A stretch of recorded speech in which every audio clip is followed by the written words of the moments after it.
Leave before morning. The words did not rise. They fell, clean and heavy, into the space between them. Rain struck the glass walls of the penthouse in long silver lines, blurring the city beneath until the streets looked like veins under dark skin. Elias Wen stood beside the floor-to-ceiling window with his back half turned, one hand resting on the rim of a crystal glass he had not touched. The ice inside had melted long ago.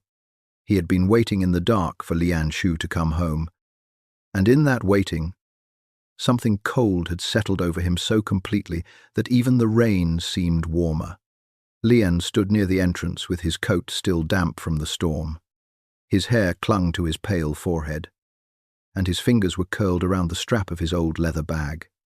He had imagined many things on the way up: anger, accusation, perhaps even the clipped silence Elias used when business negotiations displeased him. He had not imagined this quiet. This room had always been too large, too polished, too expensive for someone like him. Yet tonight it felt less like a home than a courtroom where the verdict had been decided before he arrived. "What happened?" Lian asked. His voice sounded steadier than he felt. That was one of the few skills life had given him early, the ability to bleed inwardly without leaving evidence. He looked at Elias's profile, at the sharp line of his jaw, at the eyes that once lowered in silence whenever Lian fell asleep against his shoulder. Those eyes did not turn toward him now. They remained fixed on the city, as if the answer lay somewhere among the blurred lights below. "You should know better than to ask me that." A faint scent of alpha pheromone threaded through the room, controlled but edged with something dangerous. Cedarwood, winter smoke, bitter restraint. Lian's body recognized it before his mind could defend itself. Beneath his ribs, a dull ache tightened, followed by the strange, fragile awareness he had carried for 3 days and told no one. He pressed his palm lightly against the side of his coat, not quite touching his abdomen, not daring to let the gesture become visible. "I don't," he said. "So tell me." Elias turned then. The city's light cut across his face, leaving one side bright and the other nearly black. In his hand was a folder, thin and grey, the kind used for confidential documents inside Wen Group.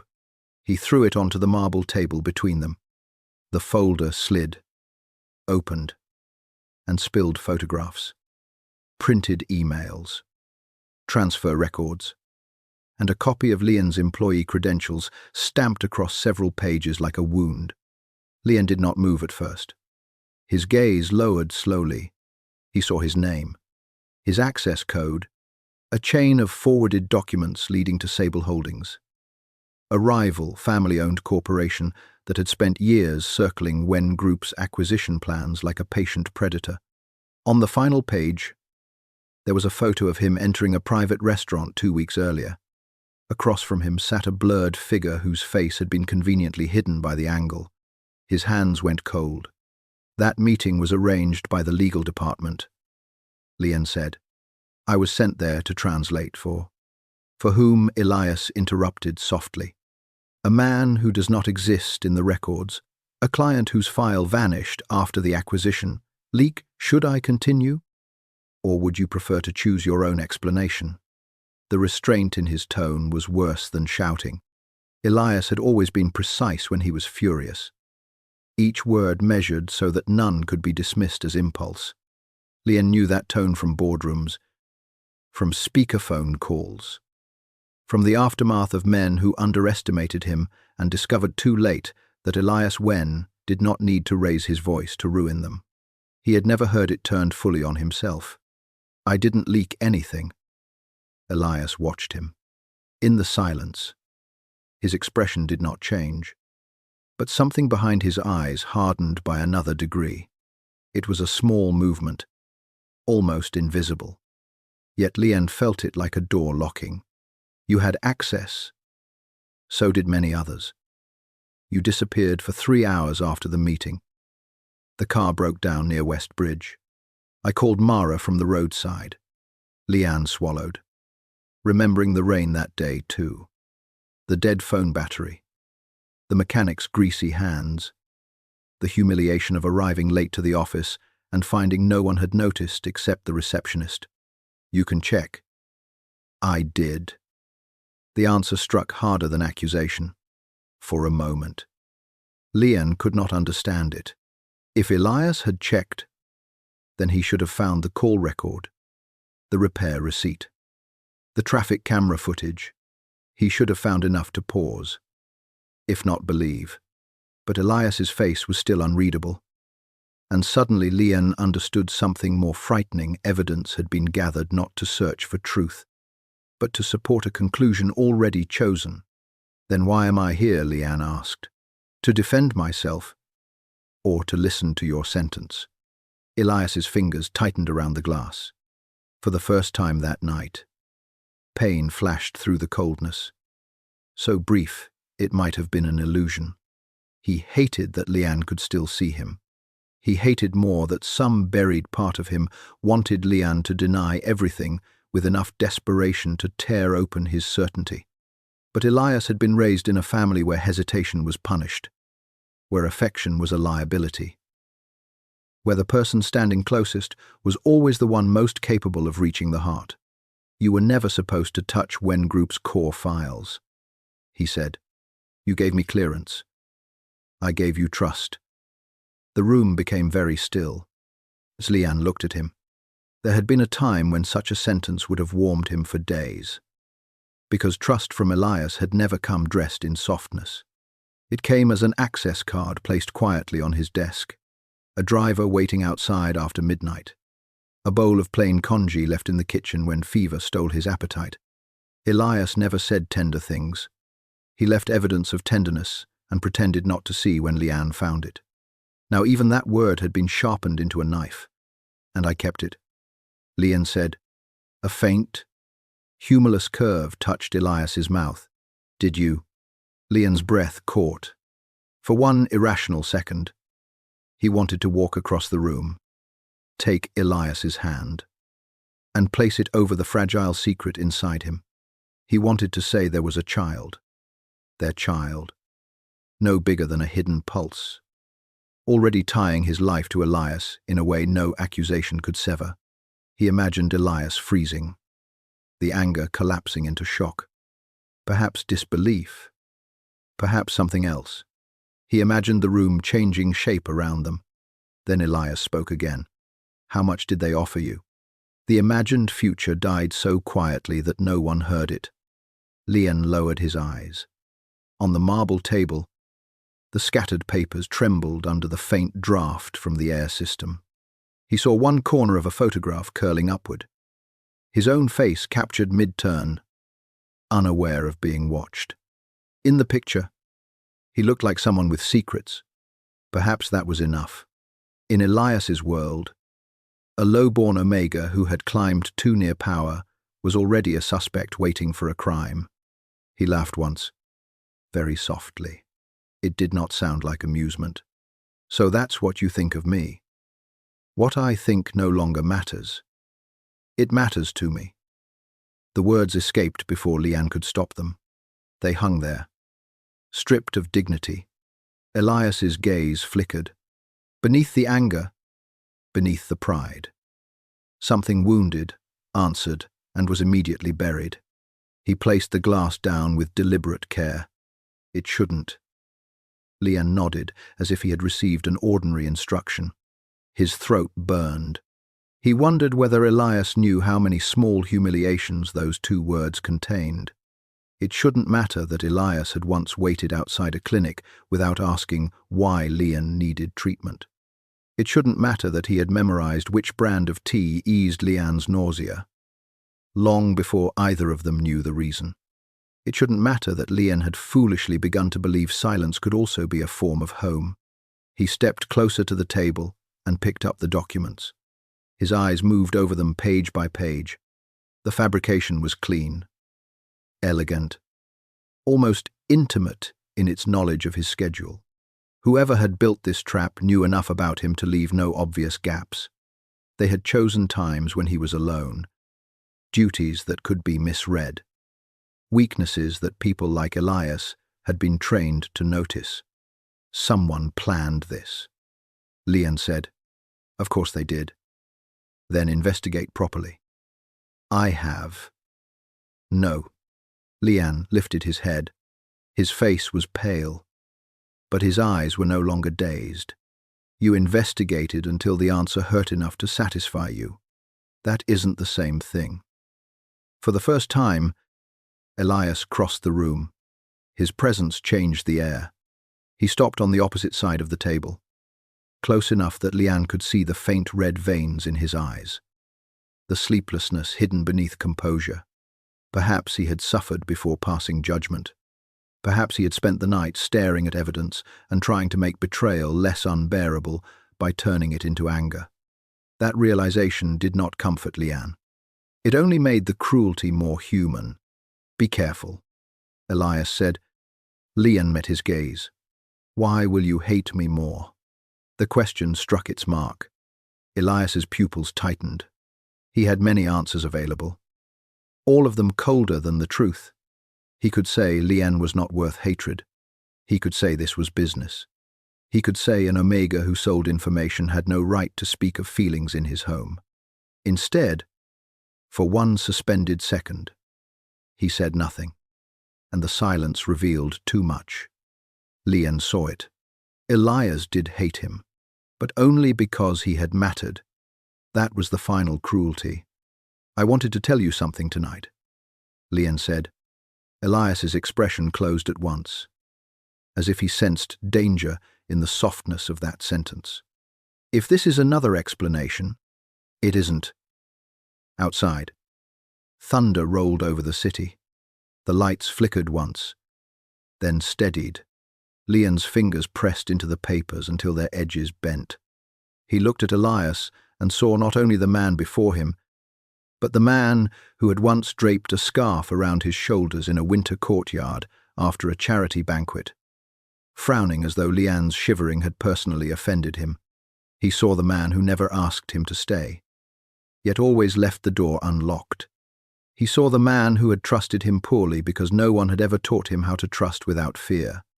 Then he saw the father his child would have, not the one in his foolish hopes, the real one. The one capable of hearing pain in Leanne's voice and choosing pride anyway. Leanne swallowed the truth back down. "You're right," he said. "It no longer matters." Elias's hand, resting on the marble, curled slowly into a fist. Some instinct moved in him, too late and too deeply buried to become action. He wanted to demand what Leanne had meant. He wanted to order him to finish. But authority had always come more easily to Elias than vulnerability. And by the time he recognized that this moment required something gentler, Leanne had already stepped away. "I'll resign formally," Leanne said. "You'll have the documents before noon. You won't return to Wen Group." "I know." "And this apartment—" "I know," Leanne repeated. There was no pleading in his voice. Elias had prepared himself for denial, for panic, perhaps even resentment fierce enough to justify the brutality of what came next. He had not prepared himself for Leanne's quiet acceptance. It made the room feel suddenly unstable, as if Elias had pushed against a door expecting resistance and found only empty air on the other side. Leanne set the folder back on the table. Then he reached for his left hand. The ring was simple, white gold. Not ostentatious enough to attract attention, but too finely made to be mistaken for anything casual. Elias had given it to him 3 months earlier without ceremony, after Leanne had nearly been harassed by a visiting director who assumed an unattached Omega translator had no protection worth fearing. Elias had placed the ring on the counter and said, "Wear it when you come to company events." Nothing more. Leanne had worn it every day. Now he slid it off. The small circle of metal made a barely audible sound when it touched the marble. Elias looked at it. His face did not change, but the pheromone in the room faltered. Sharpness cracking at the edge. Leanne noticed. Of course he noticed. Loving Elias had been an education in almosts, almost smiles, almost questions, almost apologies that dissolved before they reached the tongue. "I didn't take anything from you," Leanne said. The sentence was calm, but not empty. Elias understood the meaning beneath it too late. Money, documents, secrets, status, none of them were what Leanne had wanted. He had wanted the one thing Elias had given, like a man offering water through clenched teeth, then snatched back at the first sign of fear. Trust. Leanne turned toward the bedroom. He packed little, a few shirts, his identification, a worn notebook, medicine from the drawer that he pushed quickly beneath folded fabric before Elias could see the label. He left behind the coat Elias had bought him, the watch, the cufflinks he had never felt brave enough to wear. At the bottom of the closet, behind a storage box, he found the grey scarf from that winter night. His hand paused over it. He should have left it too. Pride demanded it. Survival advised it. But memory was not always obedient to dignity. He folded the scarf once and placed it inside his bag. When he returned to the living room, Elias was still standing by the table. The ring lay between them. Neither of them looked directly at it now. "Mara will arrange a driver." Elias said, "No need. It's raining." Leanne almost smiled. The concern arrived dressed as command. As always, once. He might have mistaken it for enough. "I came here alone," he said. "I can leave alone." Elias's jaw tightened. Leanne. His name sounded different in Elias's mouth now. Not soft, not forgiven, but not entirely dead either. Leanne looked at him one last time. And in that look there was so much unsaid that even Elias, who had spent his whole life refusing to understand tenderness, felt something inside him recoil. "Take care of yourself, Mr. Venn." The formal address landed with quiet finality. Leanne opened the door. Cold air rushed in from the private elevator corridor. He did not look back immediately. If he did, he feared some weak, exhausted part of him would wait for Elias to say, "Stop." Just one word. Not an apology, not an explanation. Only stop. He would have hated himself for obeying. But perhaps he would have obeyed anyway. Behind him, Elias said nothing. So Leanne stepped out. The elevator descended through the sleeping tower with a silence that pressed against his ears. Only when the doors closed fully did he let one hand move to his abdomen. The gesture was small. Hidden beneath the strap of his bag, he stood beneath the cold white elevator light. Eyes dry. Lips bloodless. Breathing as carefully as if any sudden movement might shatter the fragile life inside him. In the lobby, the night guard stood abruptly when he saw Leanne leaving with a bag. Questions flickered across the man's face, then died under professional caution. Outside, rain swept across the entrance in silver sheets. The city smelled of wet asphalt, exhaust, and the faint metallic bitterness of dawn approaching too slowly. Leanne stepped into it without an umbrella. The rain soaked him within seconds, flattening his hair, sliding beneath his collar, turning the expensive pavement beneath his shoes into a dark mirror. He walked past the waiting line of black cars, past the security cameras, past the building where, for a brief and foolish season, he had allowed himself to imagine being chosen. At the curb, he stopped. Above him, somewhere beyond the storm and glass, Elias remained in the penthouse. Leanne did not look up. He only pressed both hands over his abdomen at last, shielding that hidden warmth from the rain, as if the world had already begun trying to take it from him. "You were not unwanted," he whispered. His voice broke on the final word, but there was no one close enough to hear. Then Liansu walked into the rain.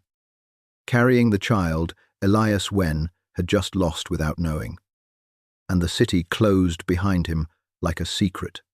The boy was too quiet for 5 years old. That was the first thing strangers noticed, though they rarely said it directly.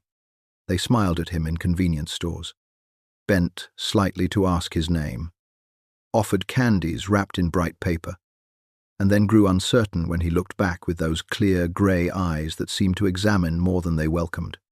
Noah Shu did not hide behind Lian's legs like other children, nor did he rush forward.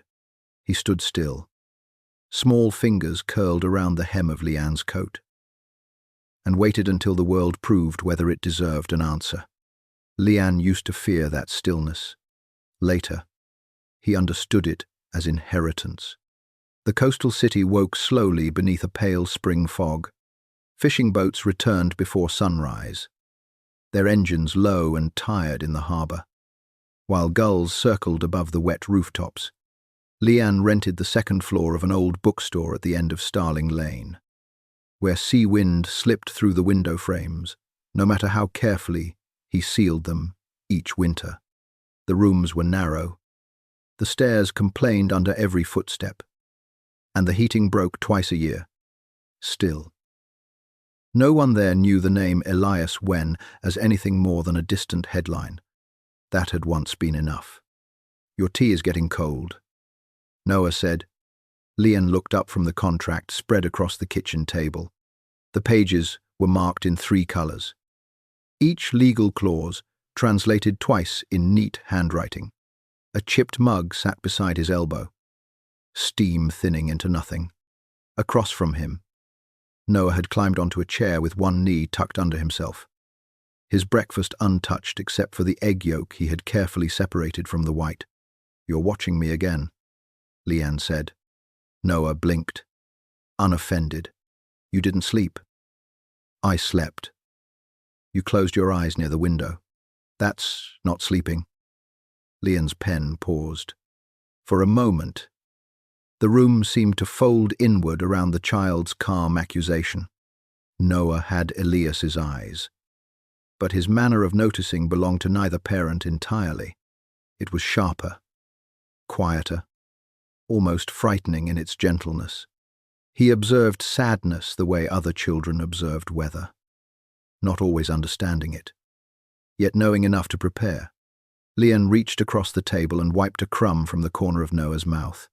"Eat first, then you can interrogate me." "I'm not interrogating." Noah lowered his gaze to the plate. "I'm asking politely." The sentence was so solemn that Lian almost laughed.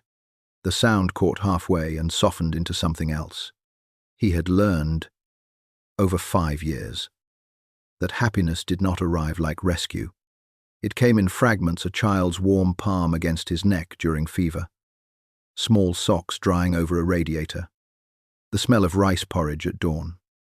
Noah's serious little face bent over picture books, too advanced for him because he hated being read too slowly. He had built an entire life out of fragments. The phone vibrated beside the contract. Lian glanced at the caller ID and felt the morning loosen its grip. "Mr. Calder," he answered. The voice on the other end was brisk with the panic of a man trying to sound professional. "Lian, I need a favor. A real one." The arbitration delegation from Northline arrived early, and their legal interpreter had an allergic reaction during breakfast. "We need someone who understands acquisition language and can handle alpha hierarchy etiquette." Lian's expression did not change, but his fingers tightened around the pen. "You said this was a local property dispute." "It was. It is. Mostly, there was paper rustling, a breath, then the careful pause of someone withholding the worst part until payment could become temptation. A corporate party joined last night." "Which corporate party?" Another pause. "Wen Group." The kitchen seemed to empty of sound. Outside, a bicycle bell rang somewhere below. Noah lifted his head, sensing the shift before he understood it. Lian's body remained still, trained by years of danger not to reveal where it had been struck. But beneath the table, his knee had gone numb. "I'm unavailable," he said. "They're offering triple your rate." "No. Leanne, please." "I wouldn't ask if there were another qualified translator nearby. It's 2 days at most. Behind a booth, if you insist. And no one will care who you are. When Group sends regional directors to these things. Not the chairman. Not the chairman." That sentence should have reassured him. It did not. Elias Wen had been a name Leanne avoided, with discipline bordering on ritual. But discipline was not the same as healing. He did not search the news. Yet headlines found him in grocery store screens and financial magazines abandoned in cafes.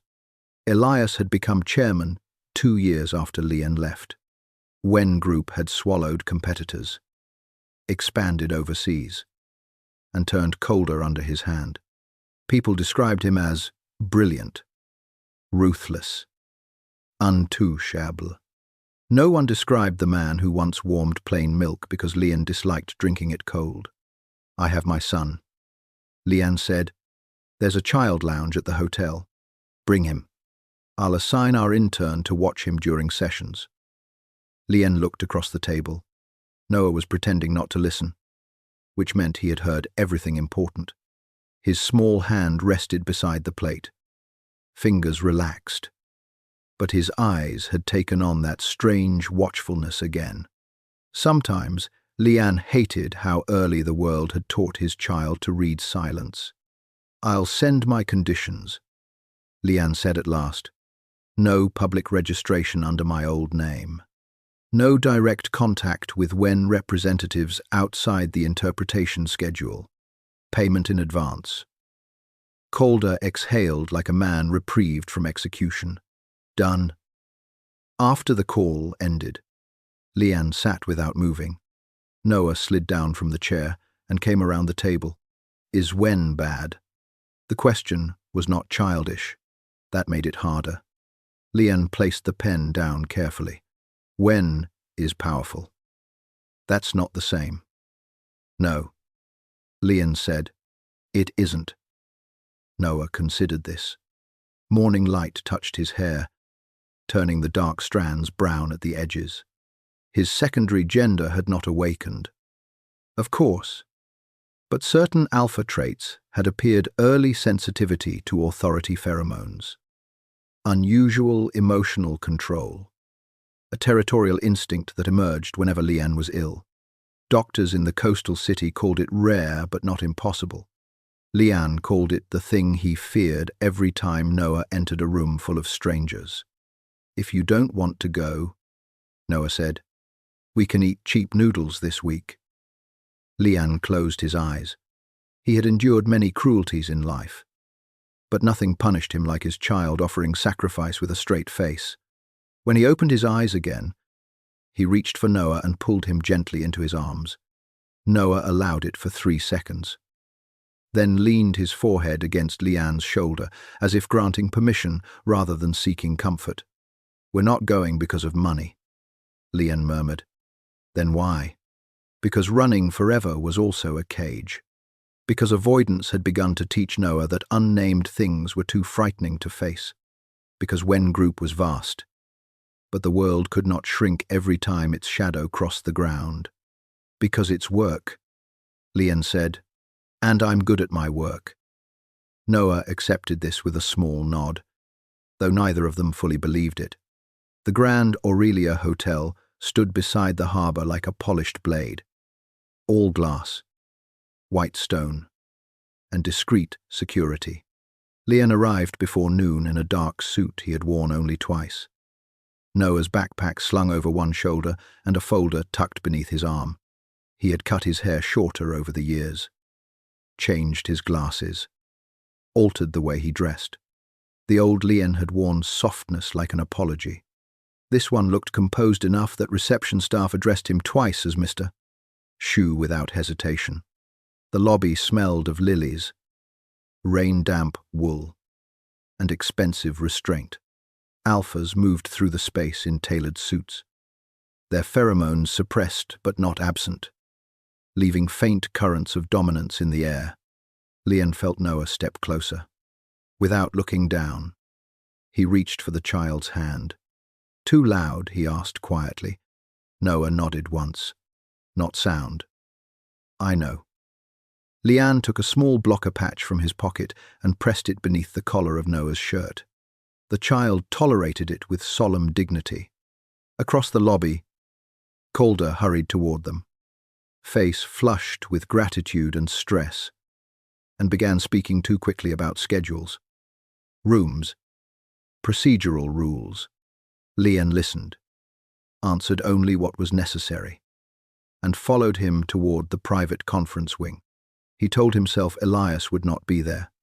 For most of the afternoon, that remained true. The first session passed in a glass-walled chamber overlooking the harbour. Lian sat behind a low partition with a microphone, translating legal statements from one language to another. His voice even, precisi, stripped of personal history.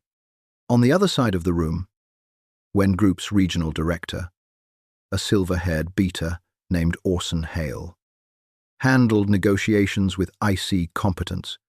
No one looked at Lian for longer than required. No one knew him. It should have comforted him.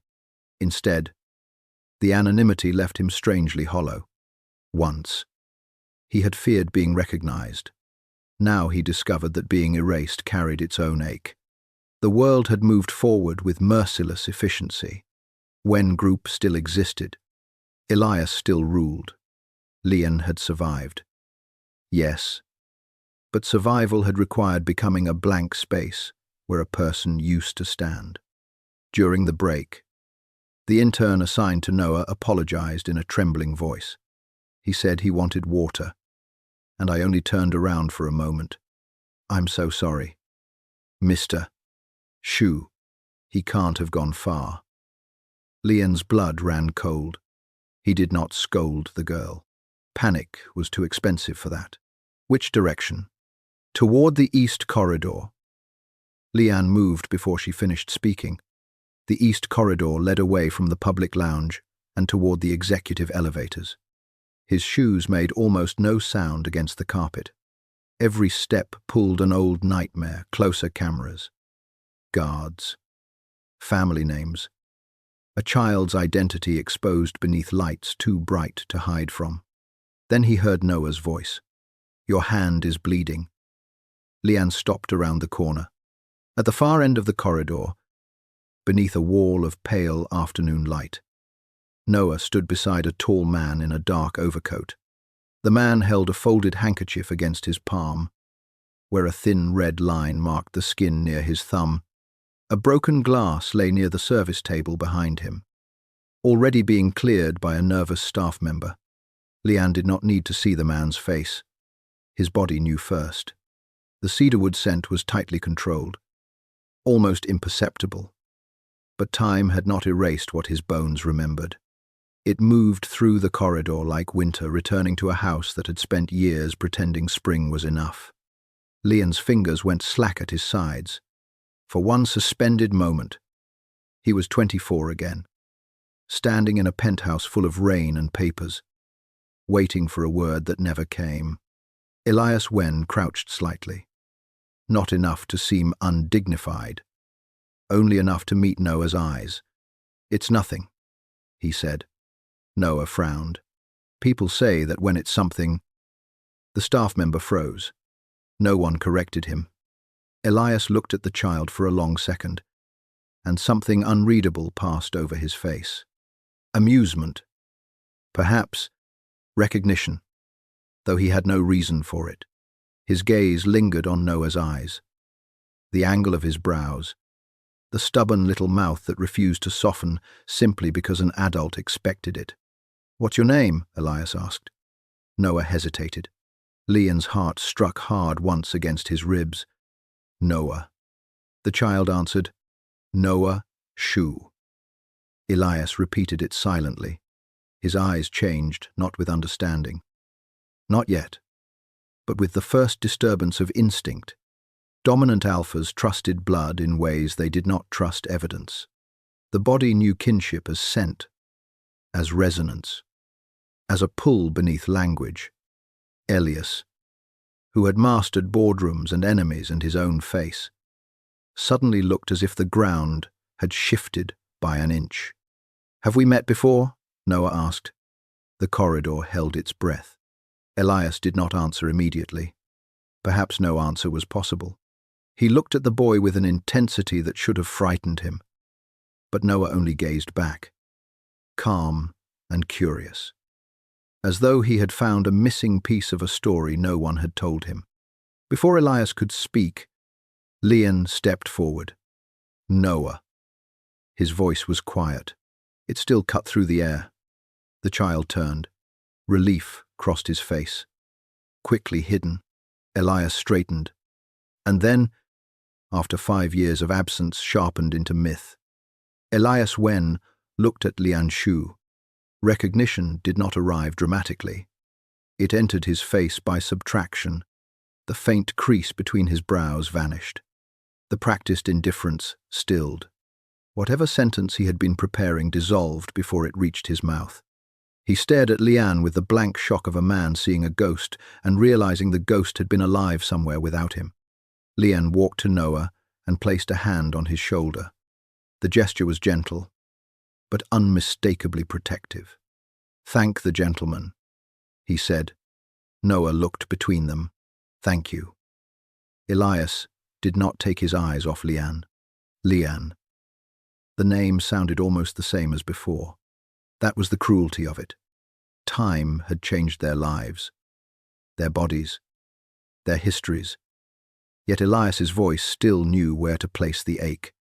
Lian inclined his head with professional politeness. "Mr. Ven."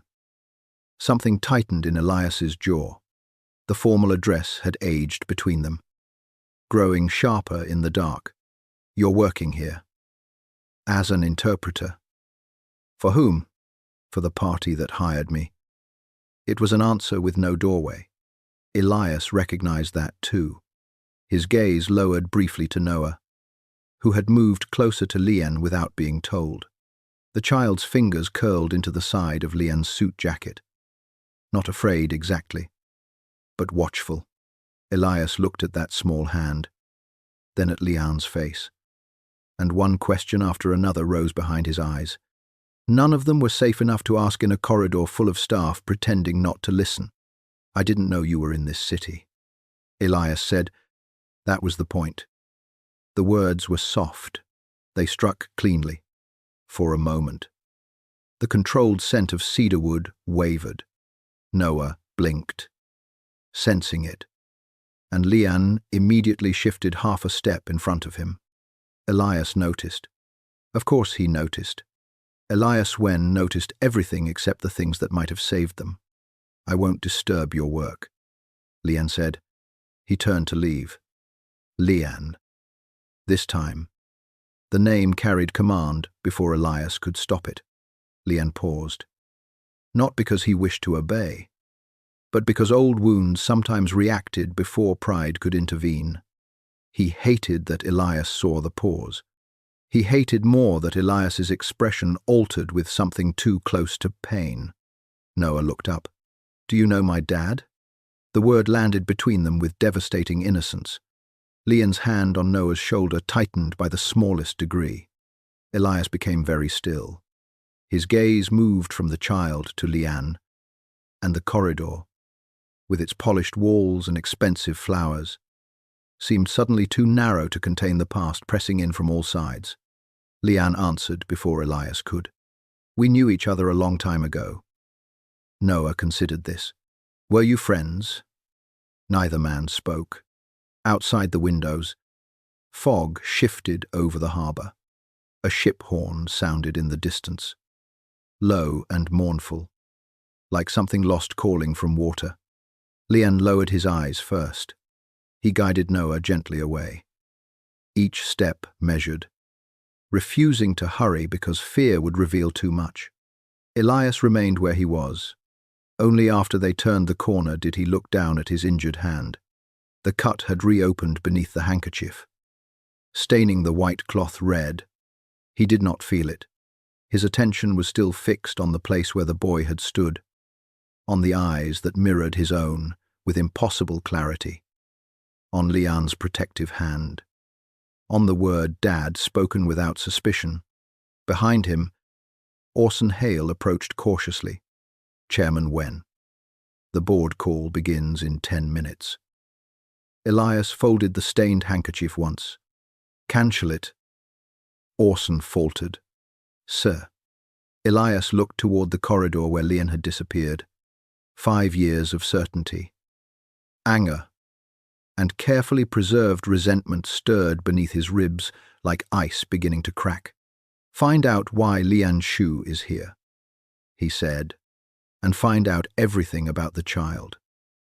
The hotel room door closed with a sound too soft to be merciful. Lian stood inside the small suite assigned to him by the arbitration committee and kept one hand on the lock until the mechanism clicked twice. Noah waited near the bed, backpack still on his shoulders, his expression carefully blank in the way that made him seem older than 5 and broke Lian's heart more thoroughly than tears would have. Outside the window, the harbour fog had thickened until the sea looked like a sheet of dull metal. Boats moved through it without edges, their horns low and distant, as if warning one another not to trust what could not be seen. Was he the person you didn't want to meet? Noah asked. Lian turned from the door. Why do you think that you stopped breathing? The answer left no room for evasion.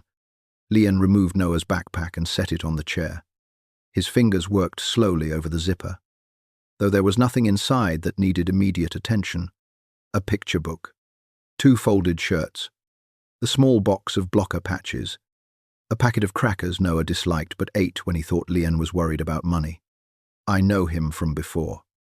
Lian said. Noah watched him. Before me. The room seemed to narrow around that question. Lian sat on the edge of the bed and drew Noah closer, but did not pull him into his arms this time. Children forgave lies too easily when they were wrapped in affection, and Lian had already given his son enough silence to inherit. Yes, he said, before you. Noah's gaze lowered to his own hands. He smells familiar. Lian's throat tightened. He had spent 5 years learning the architecture of hiding changed names. Cash payments. Unfamiliar neighborhoods. Clinics that asked few questions. Yet he had never found a way to hide blood from blood. Elias's scent had brushed against Noah once in a hotel corridor, and the child had recognized a home he had never been allowed to enter. Some scents feel similar, Lian said.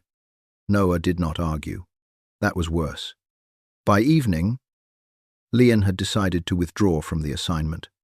He wrote the message 3 times, each version more professional than the last, before deleting them all when Calder called first.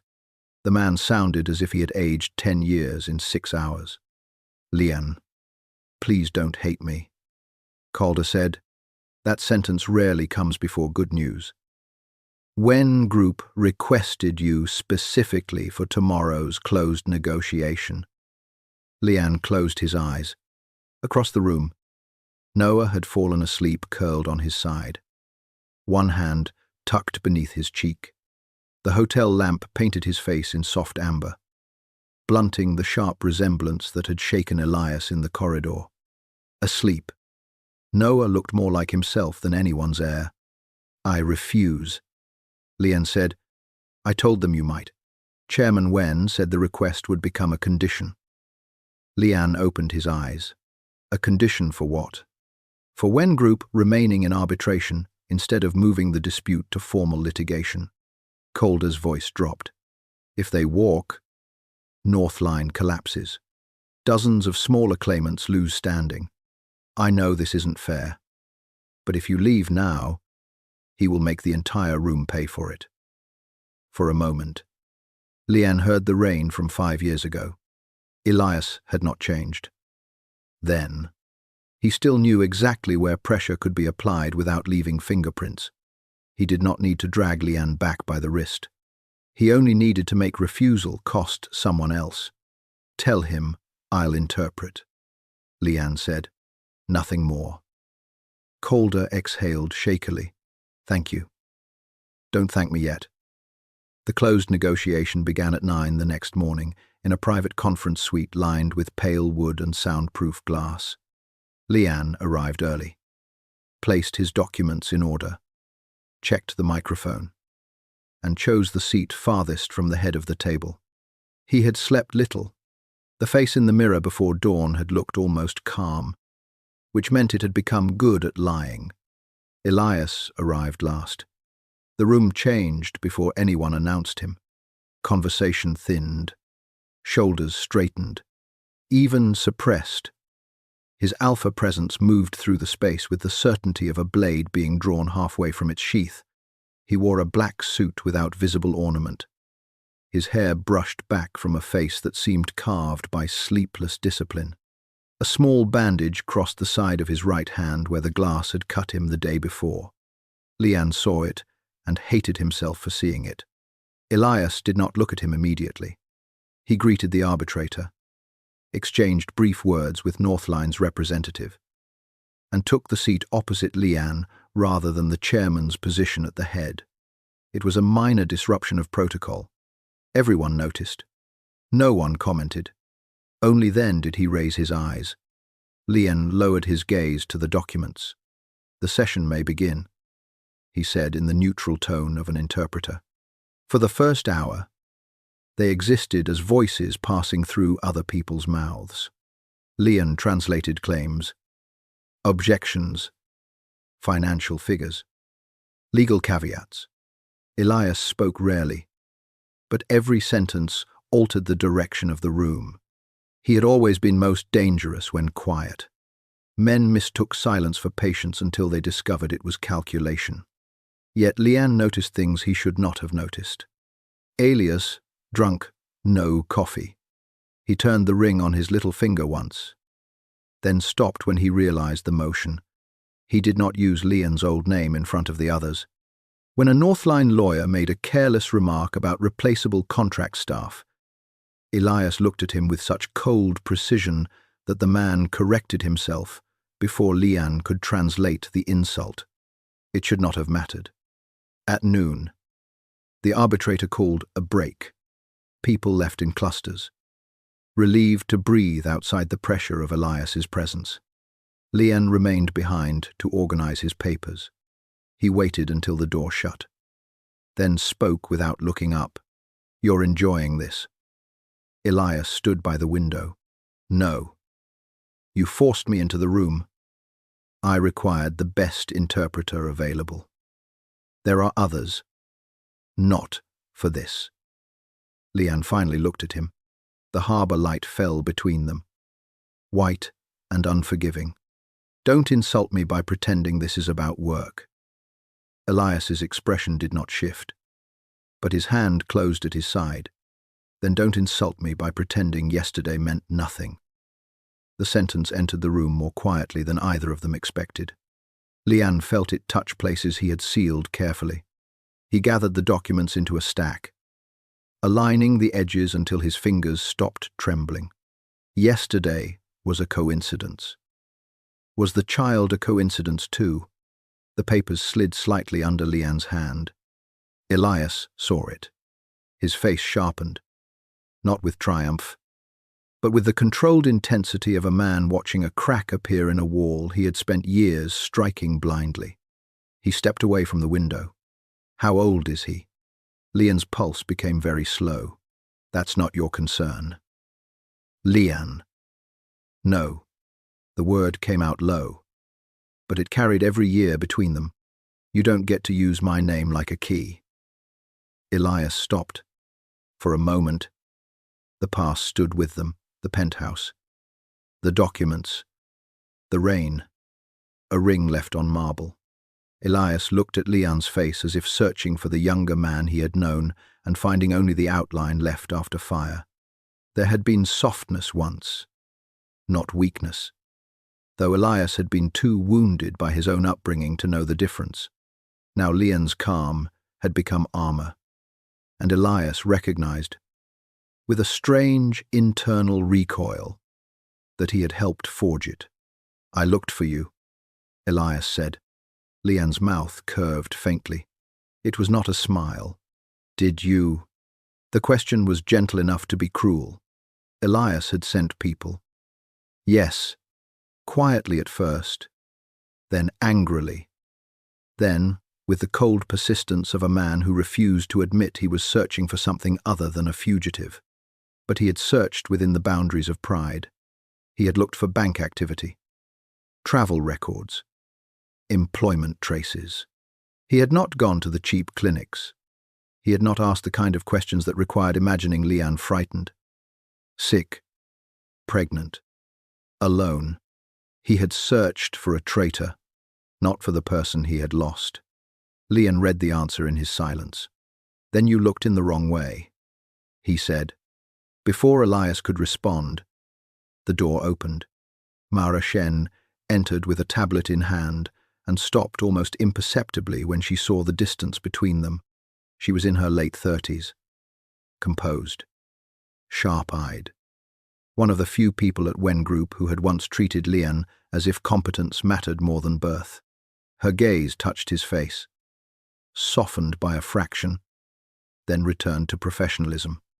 Chairman Wen, she said, the revised valuation is ready. Elias did not move his eyes from Leanne. Leave it. Mara placed the tablet on the table. As she turned, she said quietly, Mr. Su, it's good to see you alive. The words were too precise to be polite. Leanne looked at her.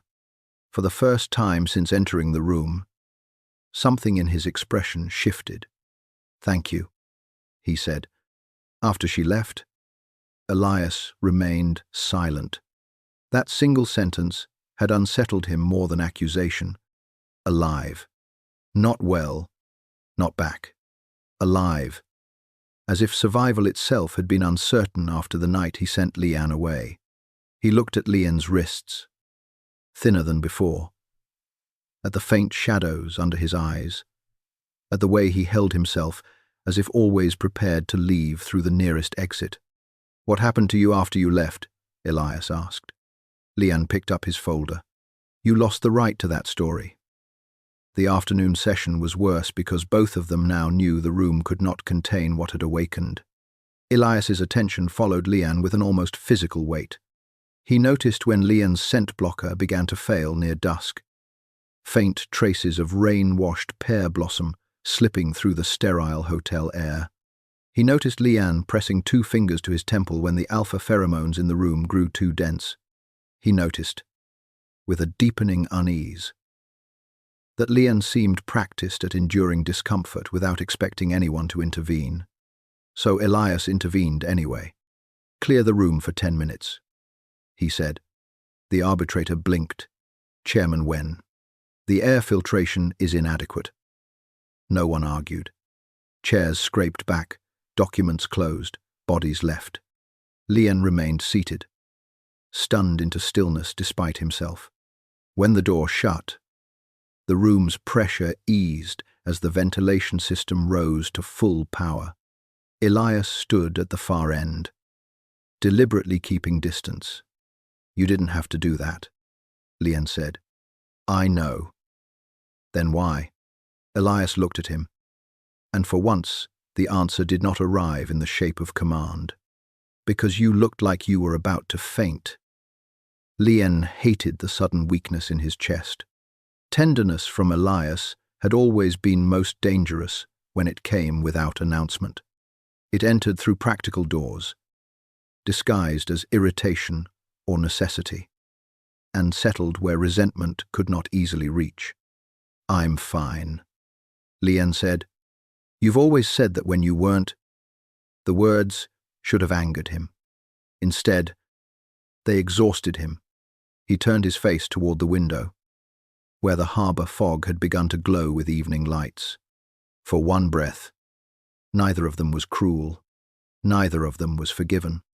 They were simply 2 people standing near the ruins of a language they once almost understood. Then Leanne's phone rang. He answered quickly when he saw the hotel child lounge number. Noah. A young attendant's frightened voice rushed through the line. Mr. Sue. He has a fever. We don't know what happened. He suddenly became dizzy and started asking for you. The nurse says his pulse is irregular. And the blocker patch. Leanne was already moving. Elias followed. No, Leanne said sharply without turning. Stay here. But Elias did not stop. The scent in the corridor had changed by the time they reached the child lounge. Distress, antiseptic, faint panic, and beneath it all a fragile alpha resonance surging too early in a body too small to contain it. Noah lay curled on a sofa, face flushed, breathing fast through parted lips. His small hands gripped the blanket as if holding himself together by force. Dad, he whispered when he saw Leanne. Leanne dropped to his knees beside him. I'm here. I'm here. The nurse hovered helplessly. He's reacting to dominant alpha pheromone exposure. It shouldn't be this strong at his age. We need his registered guardian's medical file. Noah whimpered. A sound he would have been ashamed of if fully conscious. Elias stopped behind Leanne, and something older than thought moved through him. Not strategy, not suspicion, instinct. He released a thread of his own pheromone, carefully softened. No dominance, no command. Cedarwood after snow. A low, steady warmth. Noah's breathing hitched. Then, impossibly, it began to calm. Leanne looked over his shoulder. Elias stood frozen, as shaken as he was. The child relaxed beneath that scent as if some locked chamber inside him had recognized the shape of safety. Leanne's face lost color. He turned back to Noah, smoothing damp hair from his forehead. But his hand trembled now. Elias saw it. He saw everything: the fever, the resonance, the child's eyes, Leanne's terror. 5 years arranged suddenly into a pattern so terrible he could not yet bear to name it. When Noah finally slipped into sleep, the room quieted. The nurse left to prepare medicine. The attendant retreated. Only the three of them remained beneath the soft yellow lights. Elias's voice came low behind Leanne. How old is he? Leanne did not turn. Outside, beyond the glass, the harbour disappeared completely into fog. How old is he? The question did not sound like a question anymore. It entered the quiet child lounge with the weight of a verdict Elias had not yet dared to speak aloud. Noah slept under the thin hotel blanket, his fevered cheeks slowly cooling. One hand curled near his mouth. The cedarwood scent Elias had released still lingered in the air, muted and careful, folded around the child like a hand that had arrived too late to claim what it instinctively recognized. Leanne sat beside the sofa, his fingers resting lightly on Noah's wrist to feel the pulse there. He did not turn around. If he looked at Elias now, something in his face might betray too much fear, anger, grief, the old tenderness that disgusted him whenever it survived another attempt at burial. He's tired, Leanne said.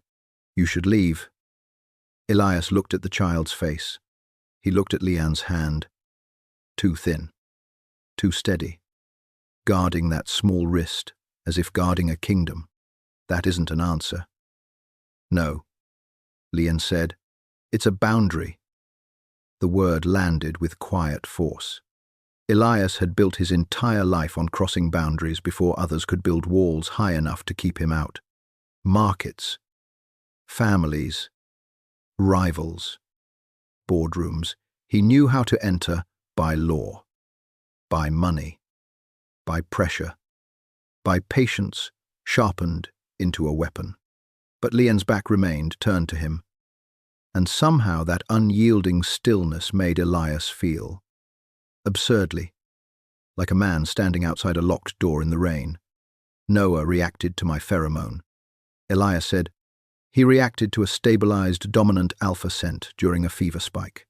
That happens. Not like that.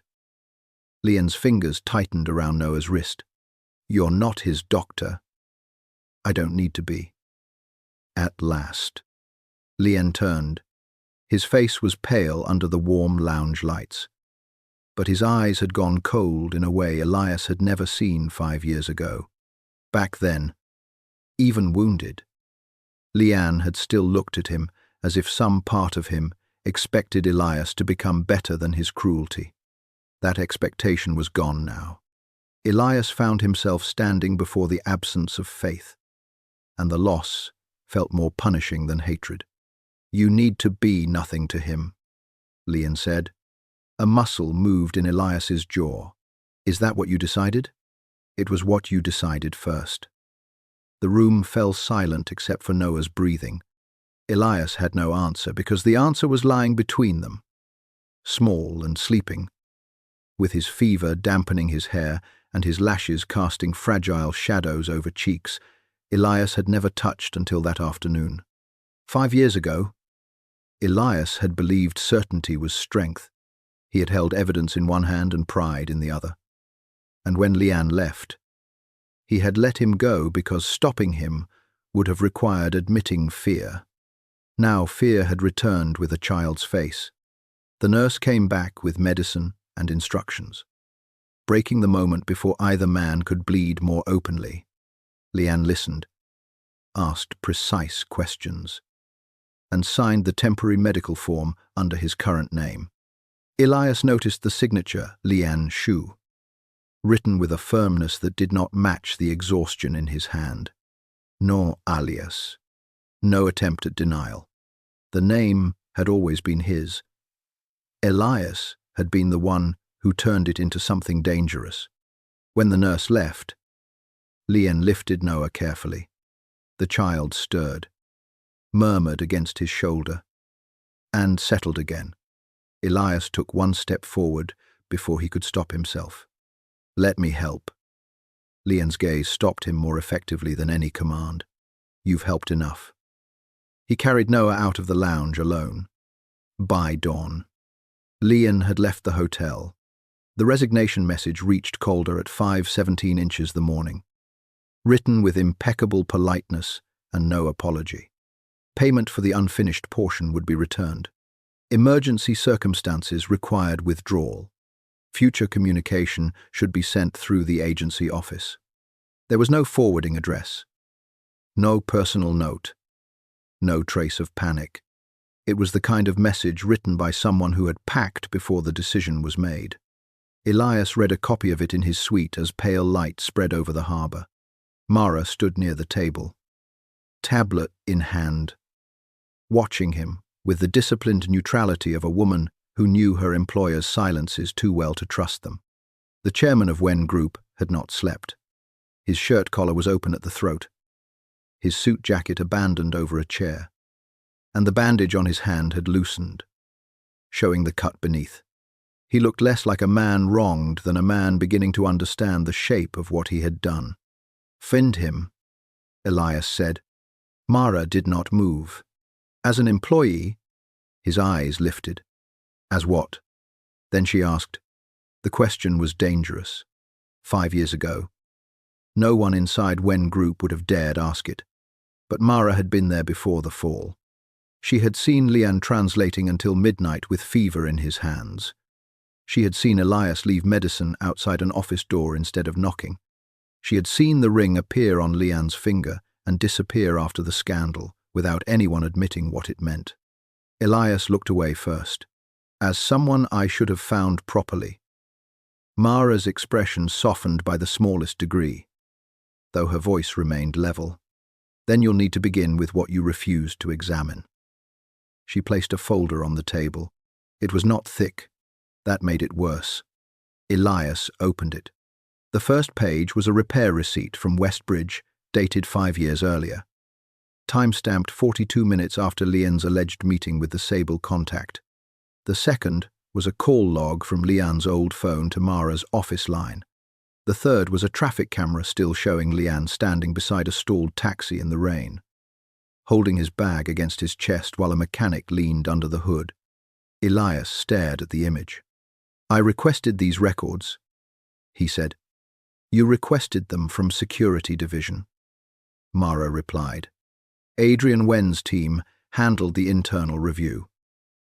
Adrian. The name moved through the room like a knife drawn slowly from silk.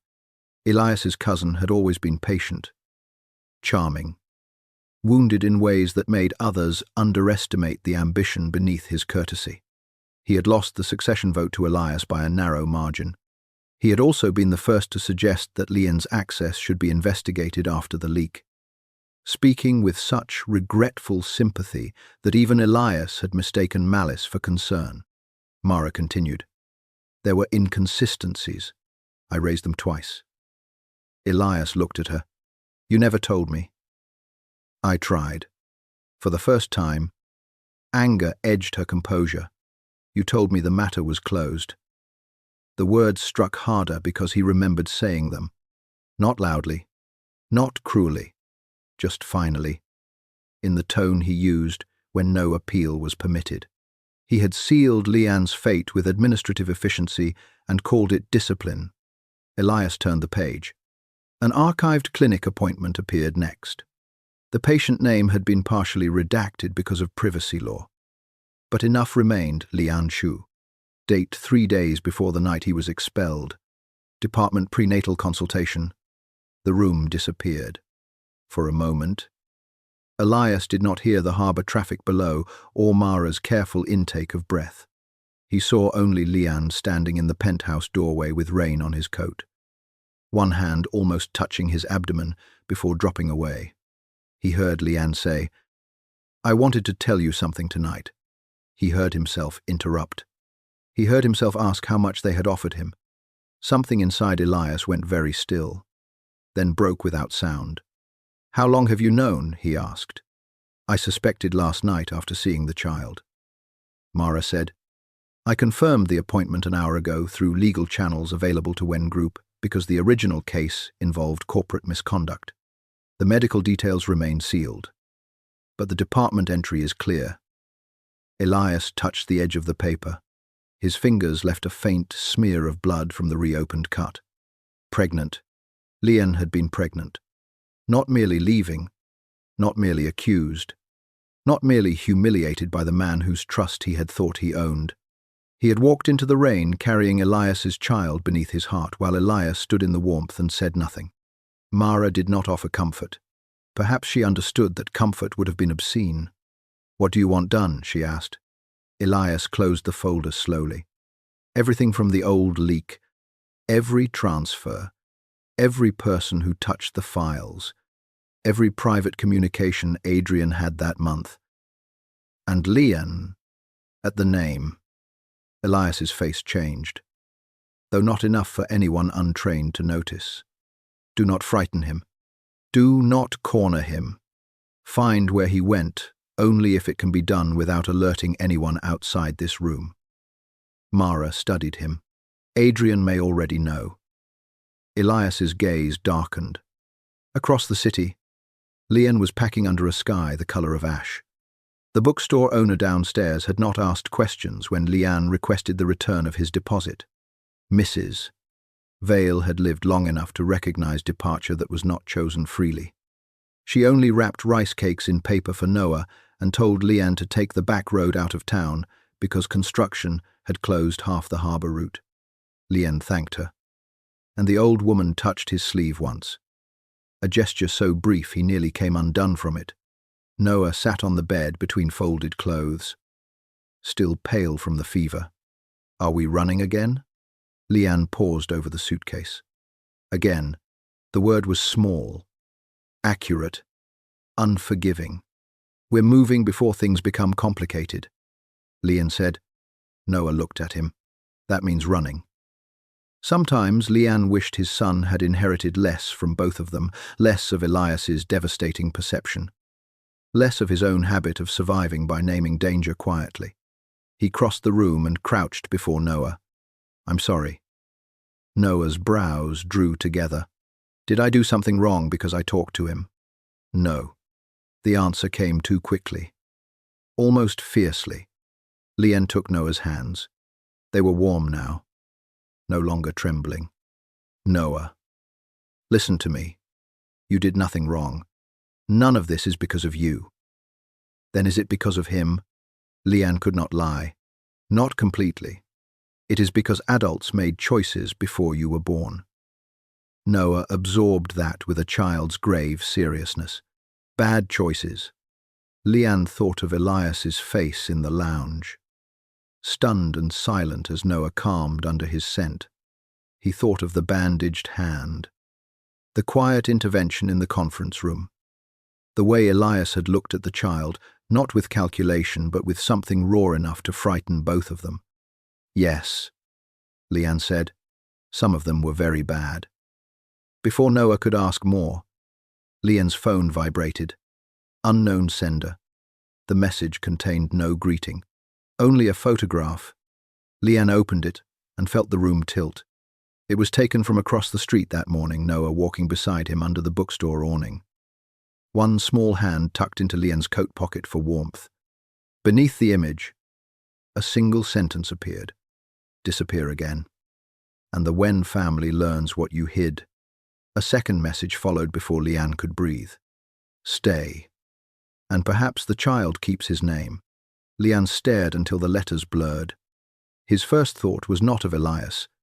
It was of family registries, inheritance law, private security, elders who valued blood but despised the womb that carried it. Noah was not only Elias's son, he was an alpha child with pure Wen blood, born outside permission, outside control, to people like them. He would not be a boy who separated egg yolks at breakfast and disliked loud rooms. He would be an asset, a threat, a claim, Dad Noah whispered. Leanne locked the phone and forced his face to quiet. It's nothing. Noah did not believe him. Far away, in the Grand Aurelia Hotel, Elias stood before a wall of glass while Mara traced Adrian's financial shadow across 5 years of buried records.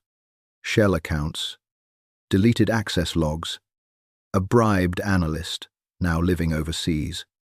Each piece was small, but together they formed a familiar elegance. Adrian had not merely framed Leanne. He had designed the lie to exploit exactly what Elias feared most: betrayal. Elias listened without speaking. The city outside looked bright under noon sun, obscene in its indifference. Then his private phone rang. Only 3 people had that number. The screen showed no name, but Elias knew the caller before answering.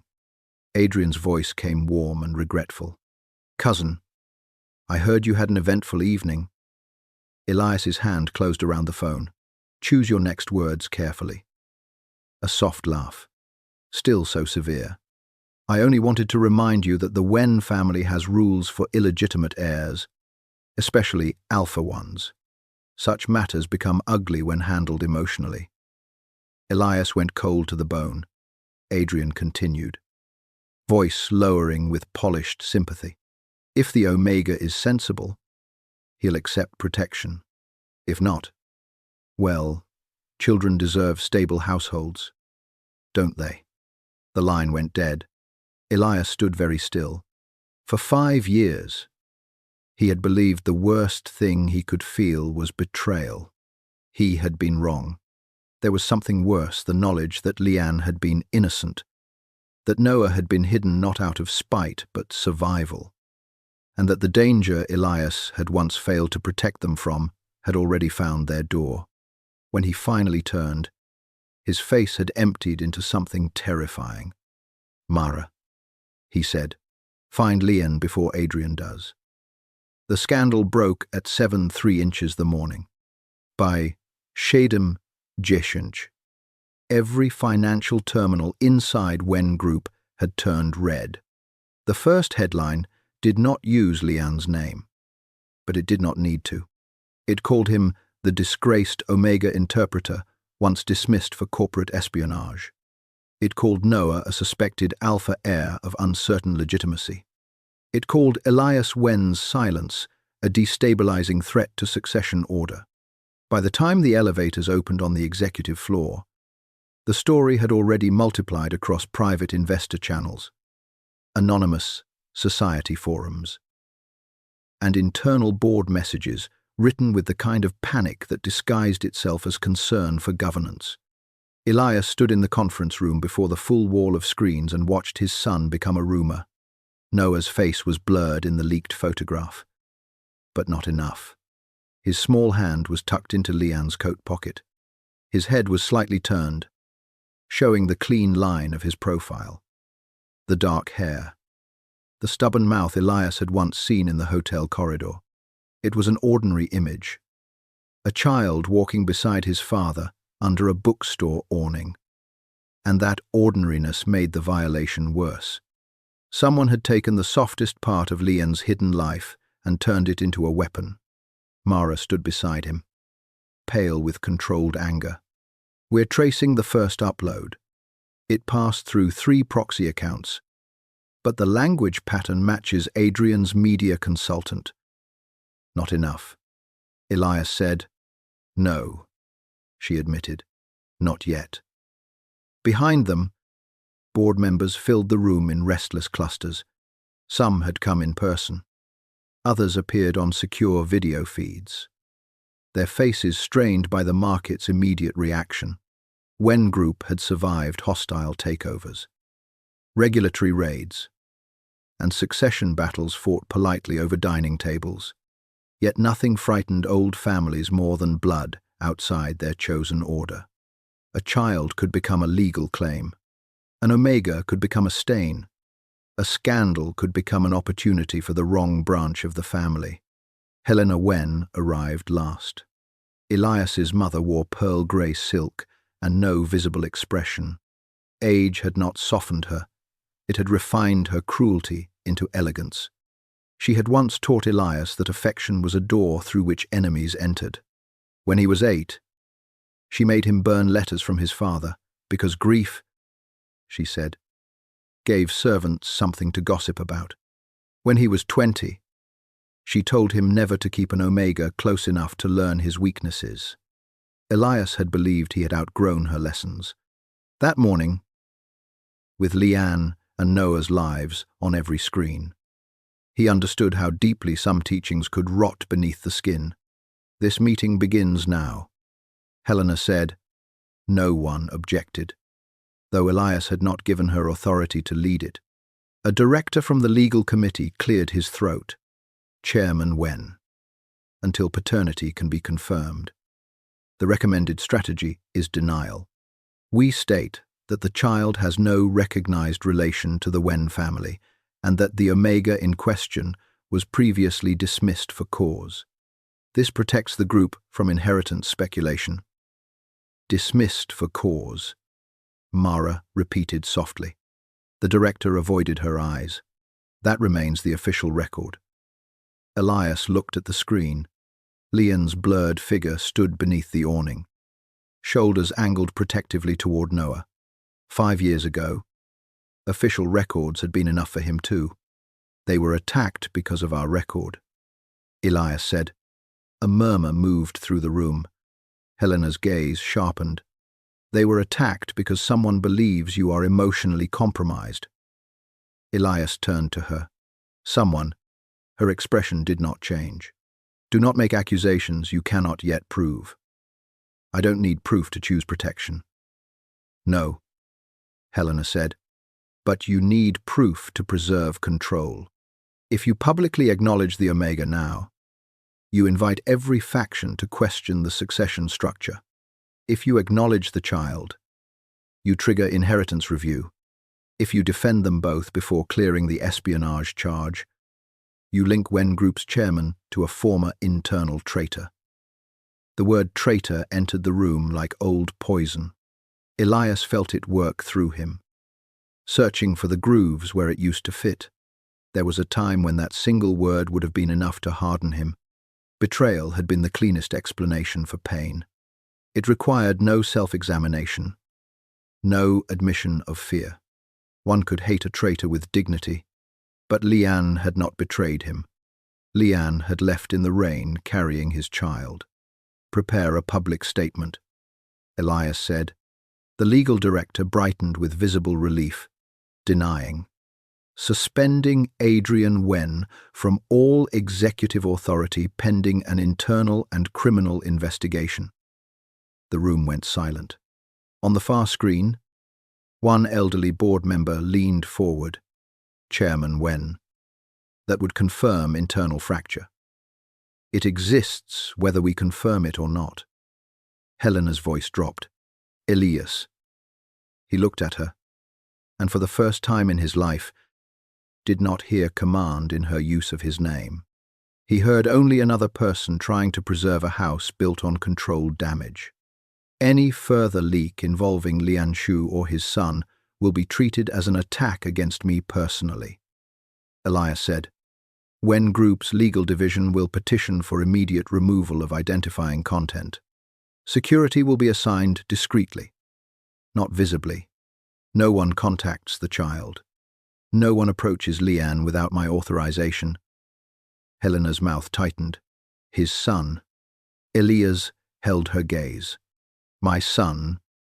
The words did not come loudly. They did not need to. Something shifted in the room. A collective calculation recalibrating itself around the impossible. Mara lowered her eyes. But not before Elias saw the brief flash of sorrow there. Not triumph. Not even relief. Only sorrow for how long those two words had taken. By noon, Wen Group's stock had dropped 9%. By 3. 3 institutional investors requested private clarification. By 4. 2 family elders demanded an emergency succession review. By dusk. Adrian's allies had begun whispering that Elias's judgment had deteriorated under an Omega's influence. The empire did not collapse. Empires rarely did in a single day. They bled first. And everyone with clean hands pretended not to notice the flaw. Elias let it bleed. Lian arrived at Wen Group's private side entrance after sunset because Mara asked, Not Elias. He had refused 3 times. Mara did not plead. She only sent the unedited report of the leak's spread, including the accounts that had shared Noah's photograph before legal removal requests took effect. Lian read every line standing beside Noah's bedroom door while the child slept under Mrs. Vale's watch downstairs. By the end, his fear had become too cold to remain at home with. Wen Group's tower rose before him like a memory he had once escaped badly. Mara met him in the security corridor. Noah. With someone I trust. Mara nodded. Good. Lian noticed the shadows under her eyes. The tension she carried in one shoulder. 5 years ago, he had mistaken her professionalism for distance. Now he recognized the shape of someone who had tried to speak in rooms designed not to hear her. Did he send you? Lian asked. No. I came because you deserve the truth before the Wen family rewrites it again.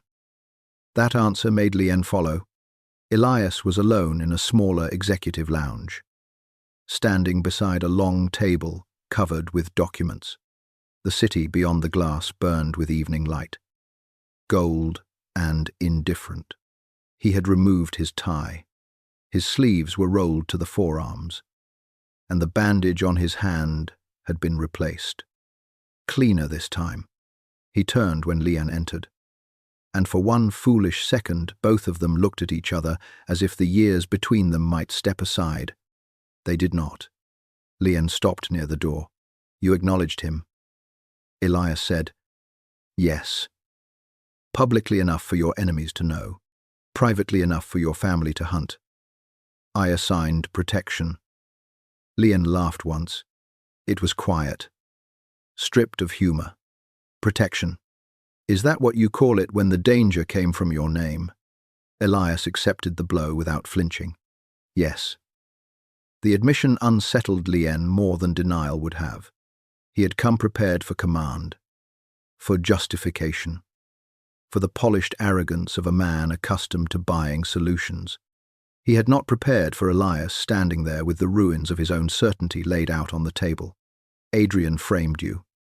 Elias said, Mara found the missing records, the call log, the repair receipt, the clinic appointment. At that final phrase, Leon's face went utterly still. Elias knew then that he had crossed into ground where apology would not be enough. Perhaps no language would be enough. He took a breath anyway because silence had once been his worst cruelty. "I know you were pregnant that night." The sentence opened something neither of them could close. Leanne looked toward the window. Outside, traffic moved far below in thin streams of light. For a while, he did not speak. Elias watched his profile and remembered the younger man in the penthouse, soaked from rain, trying to tell him something. He remembered interrupting. He remembered the ring on the table. Memory did not arrive as punishment from outside. It rose from within, precise and merciless. "You know," Leanne said at last. His voice was almost gentle. That gentleness frightened Elias. "Yes." "And what does knowing change?" Leanne turned back to him. "Does it put me back in that room with a coat still wet from the storm? Does it make you ask before you condemn me? Does it give Noah a father for the first fever?" The first word. The first time he asked why other children had another parent at school. Elias's throat tightened. "No." "Then don't say it like truth is a gift." "I'm not." "Then what are you doing?" The question struck him bare. Elias had faced hostile directors, blackmail, threats disguised as marriage offers, and family dinners where affection was measured in leverage. He could answer anything when the answer was strategy.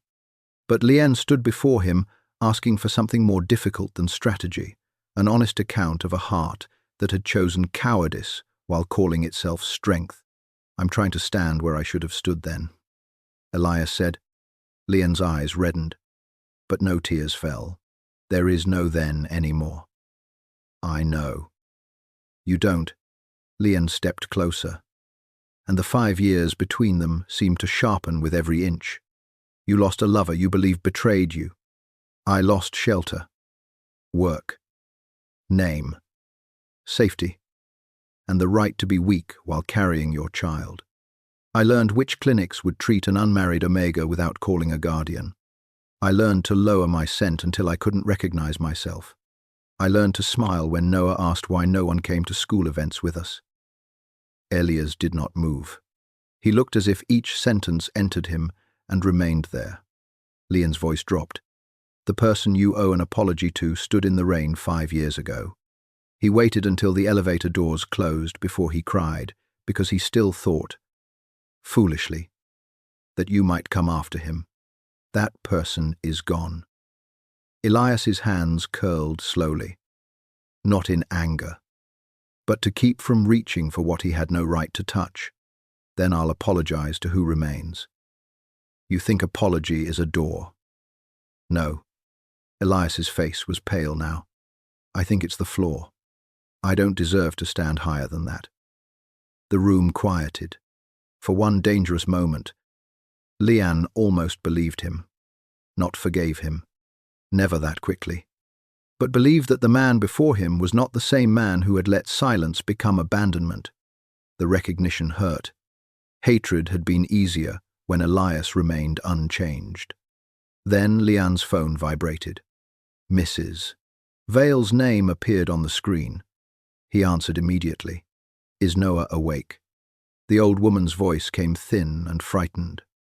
"Leanne, I thought you sent someone. He showed me your message. It said you needed Noah brought to the West Garage because reporters were outside." Leanne's blood stopped. "I didn't send anything."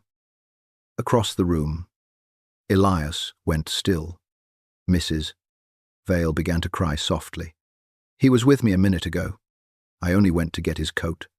When I came back, the stairwell door was open."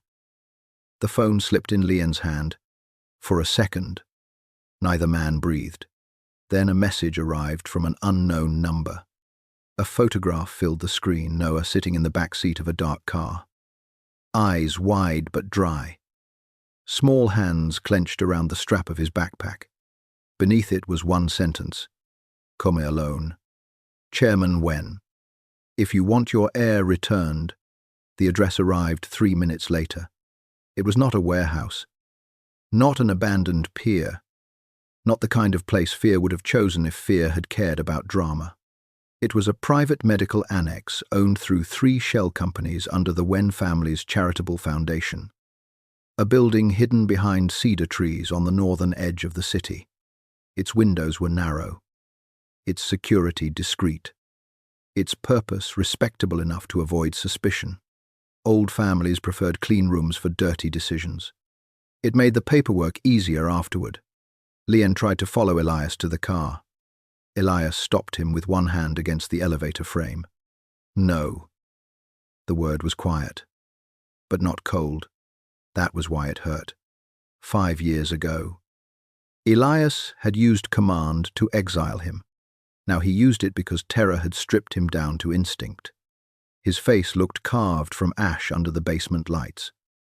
Every trace of boardroom control stretched thin over something far more primitive. He is my son, Lian said. Elias's eyes flickered. I know. Then don't stand between me and him. If Adrian asked for me alone, he prepared for you to break that condition. If you come openly, he gains leverage before we even arrive. Lian stared at him. Rage should have been simple, but fear made it unstable. In his mind, Noah sat in the back seat of a stranger's car with his backpack held tightly against his chest, trying not to cry because he had always believed crying made adults more frightened. The image hollowed Lian out from the inside. Leverage, he whispered. You still speak like this is a negotiation. Elias lowered his hand. For a moment, all his power looked useless on him, because if I stop thinking, I won't survive what I imagine. The honesty came too bare, too late. Lian looked away first, breathing through the violence in his chest. Mara appeared from the security corridor with 2 phones, a tablet, and a face sharpened by urgency. She had already mobilized legal surveillance, private security, and the one retired police contact she trusted more than the official emergency line. None of it felt fast enough. I'll track from outside, Mara said. Mr. Shu, take the second car with me. We stay dark until Chairman Wen confirms visual contact. Elias turned sharply. Mara. She met his gaze without lowering hers. You told me to find Lian before Adrian did. I'm not losing the child because 2 wounded men think sacrifice means going alone. For 1 suspended second, Elias looked as if he might argue. Then he saw Lian's face and understood the argument would cost time Noah did not have. Fine, he said, but no one moves until I signal. The northern road was slick from earlier rain, reflecting the headlights in long, broken lines. Elias rode in the first car without bodyguards visible. Only a driver whose hands remained steady on the wheel and whose earpiece was hidden beneath his collar. In the second car, Lian sat beside Mara with his phone clenched so tightly his knuckles whitened. He did not pray. Prayer had never answered him. He counted instead breaths, streetlights, seconds between Mara's updates. Every possible way a 5-year-old child might misread danger as punishment. He'll be afraid, Lian said. Mara's eyes stayed on the tablet. Noah is intelligent. That doesn't make fear smaller. No, she said softly. It only teaches children to hide it better. Lian turned toward her. There was something in her voice.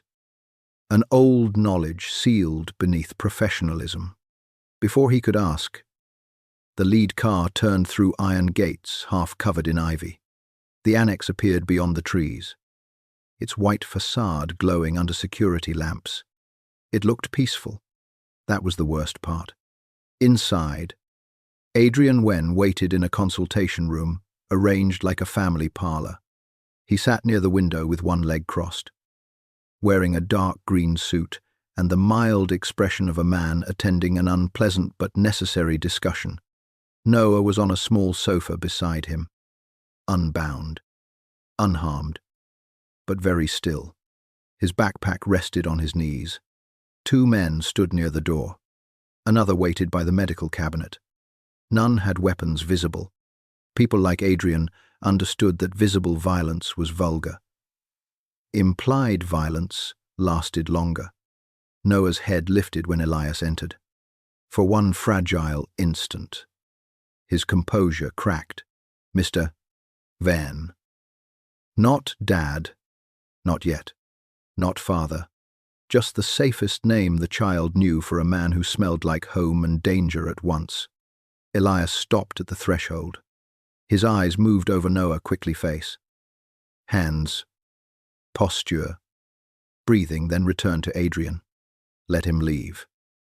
Adrian smiled with regret. Still direct.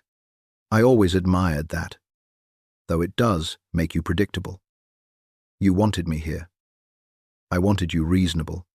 Adrian gestured toward the table, where a stack of documents waited beneath a fountain pen. The family cannot endure another succession rupture. You will sign a temporary transfer of voting control to the family council. Withdraw your claim to sole executive authority, and allow the child's status to be reviewed privately under my supervision. Noah looked down at the word child as if it had struck him. Elias noticed.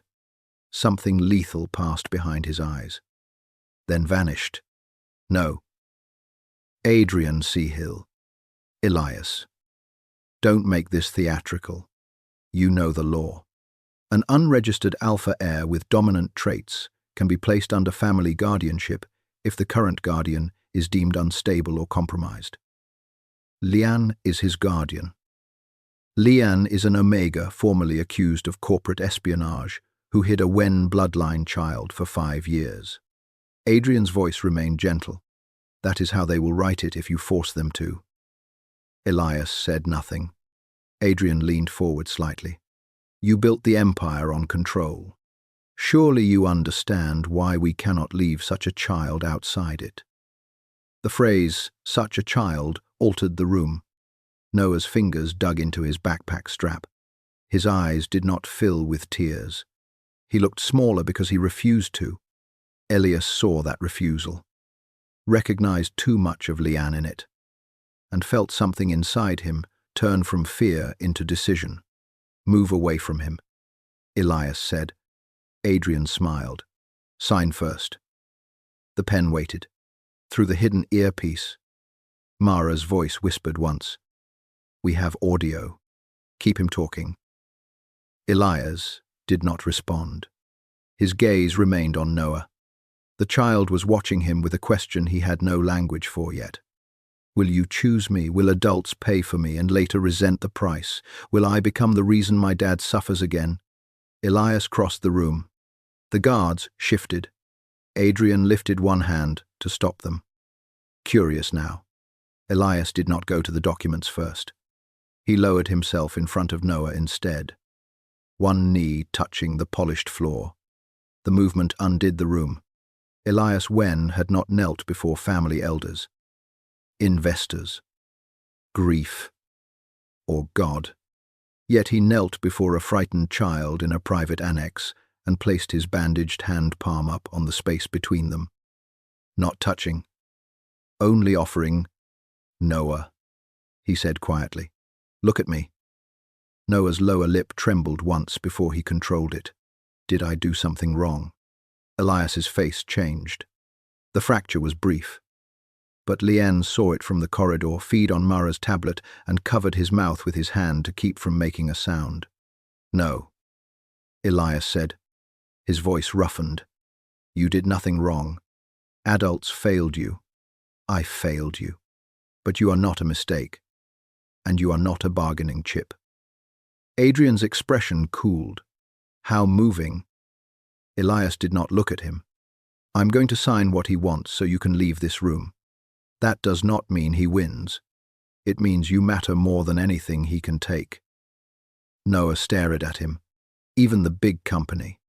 A terrible softness entered Elias's eyes, especially that. He rose and signed. Each stroke of the pen stripped something visible from the men watching.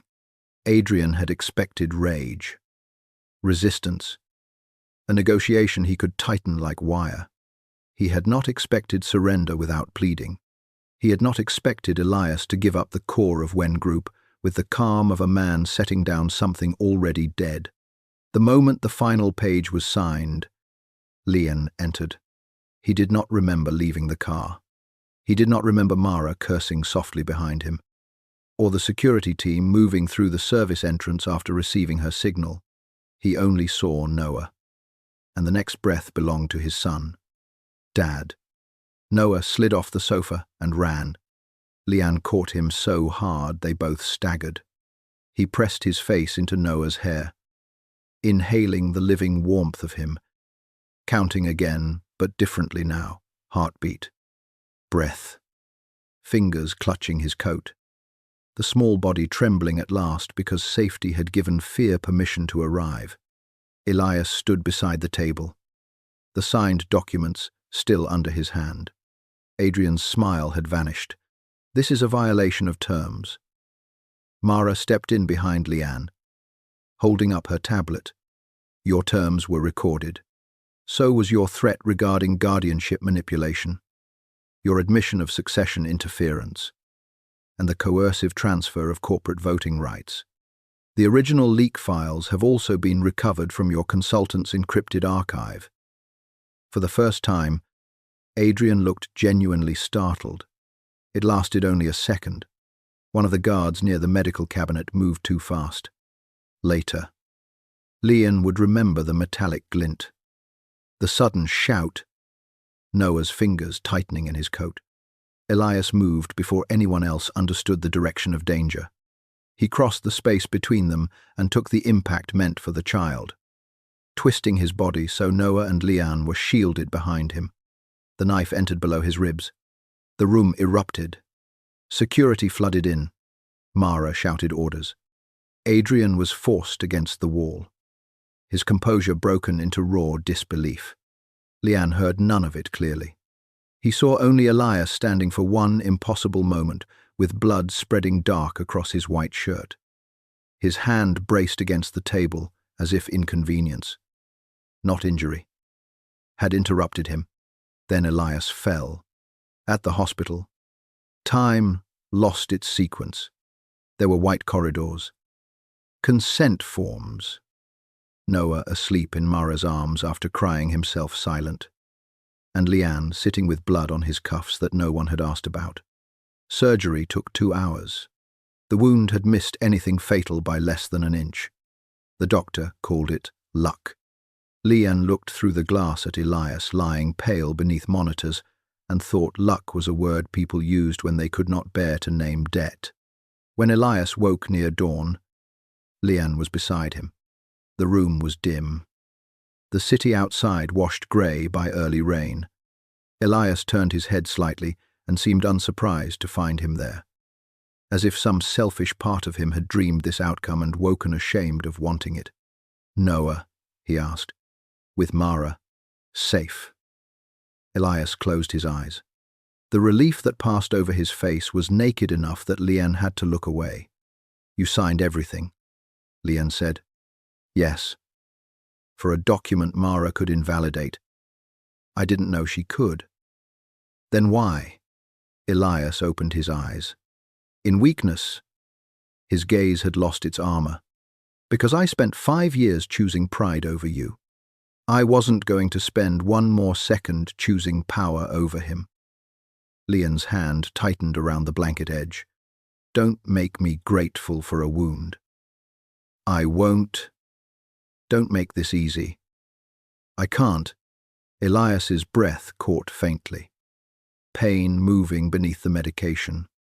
I don't know how to repair what I broke. I don't even know whether repair is something I'm allowed to want. The honesty settled between them without demanding an answer. Lian looked at him for a long time. He saw the man who had ruined him. He saw the man who had knelt before Noah. He hated that both were true. He hated more that the second truth did not erase the first, but stood beside it, asking to be witnessed. Elias spoke again, barely above breath.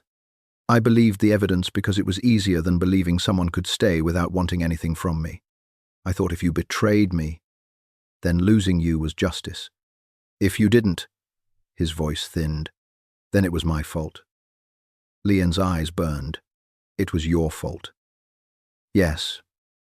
No defense, no command, no coldness, only the word, and the cost of it. The door opened softly before Leon could answer. Noah slipped inside in oversized hospital slippers, Mara behind him with a hand hovering near his shoulder. The child stopped at the sight of Elias awake. His face was swollen from crying, his dignity in ruins.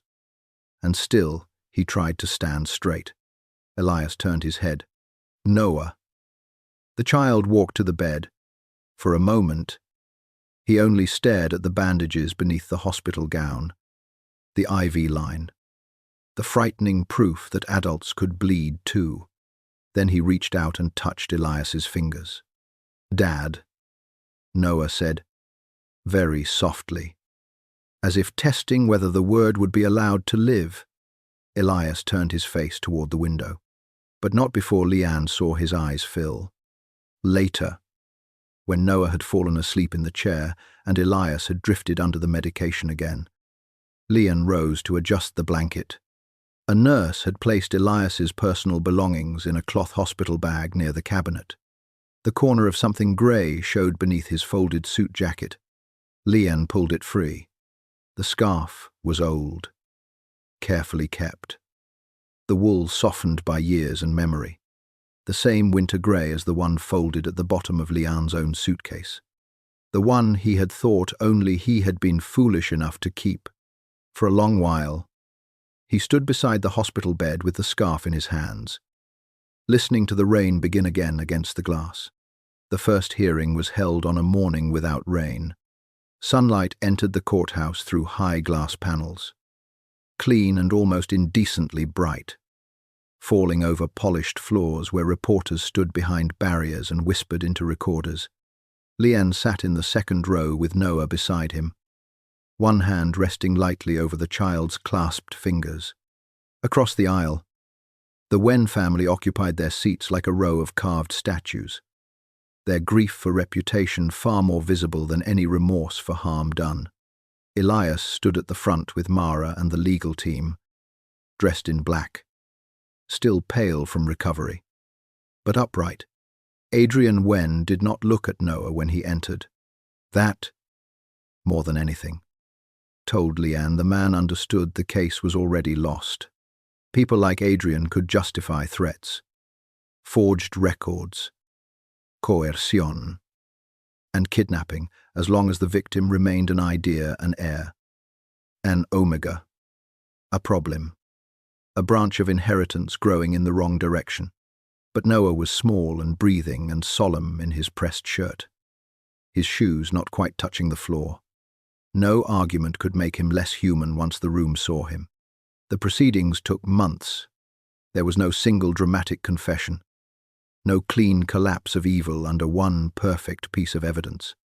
Truth, Leanne learned, often arrived like winter thaw slow, muddy, humiliating, full of things people pretended not to smell. Mara's recovered files proved the leak had been engineered through Adrian's private network. The old security review was exposed as compromised. Leon's dismissal was formally overturned. The coercive transfer Elias had signed at the annex was voided, then entered as evidence of extortion. Wen Group issued a public correction written in careful legal language that apologized without quite knowing how to kneel. Elias made them rewrite it.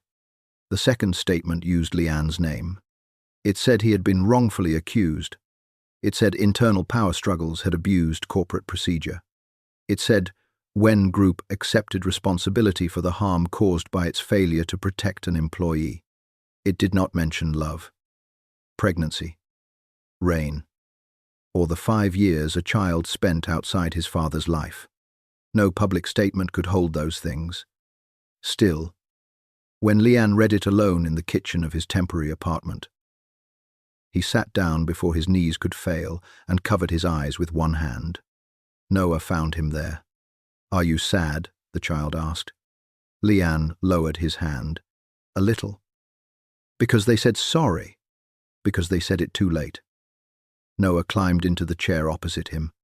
He had become more talkative since the hospital, but not louder. Safety did not transform a child all at once.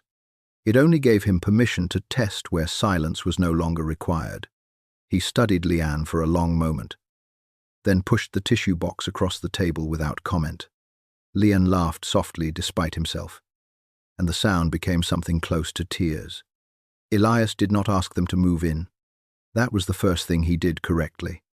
After discharge, he rented an apartment 2 streets away from Leanne's temporary place and sent the address through Mara. Not as pressure, but information. He asked for scheduled visits with Noah through messages that contained no hidden commands. Tuesday evening, if convenient.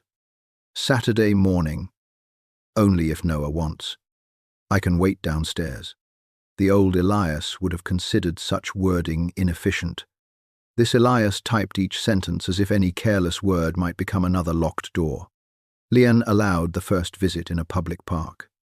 Noah brought a book about marine animals and sat on a bench between them, carefully explaining that deep-sea creatures survived pressure because their bodies were built differently.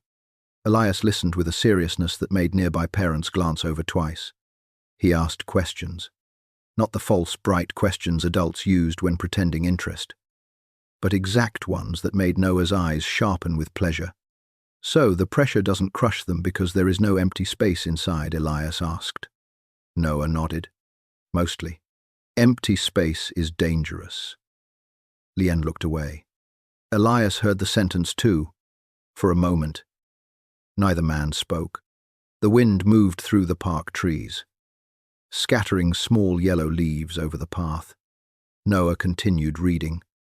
Unaware that he had named the thing both adults had spent their lives defending, the hollow places inside themselves, sealed and pressurized until any touch became pain. Weeks became months. Elias appeared at school meetings in plain coats without bodyguards visible. He learned that Noah disliked sweet milk, that he slept badly before thunderstorms, that he became feverish when exposed to aggressive alpha pheromones for too long. He bought nothing extravagant after Leanne returned the first expensive educational tablet unopened. Instead, he began bringing practical things, a replacement umbrella, a book Noah had mentioned once, medicine approved by Leanne, thermal socks after noticing the apartment floor stayed cold. Once, during a winter rain, Leanne came downstairs to find Elias waiting under the awning with 2 umbrellas. "You can call before coming." Leanne said. "I did. You didn't answer." "My phone was on silent." "I know." Elias held out the darker umbrella, then withdrew his hand slightly so Leanne could decide whether to take it. "Noah's tutoring ends in 20 minutes. The rain is getting heavier." It was such an ordinary sentence. That was what weakened Leanne. Not apologies, not grand gestures. Ordinary reliability. Repeated until the body began to believe it might not vanish. He took the umbrella. They walked side by side with a careful distance between them. Rain breaking over separate canopies. 5 years ago, Leanne had walked alone beneath a storm so cold it seemed to enter his bones. Now Elias matched his pace without asking to be closer.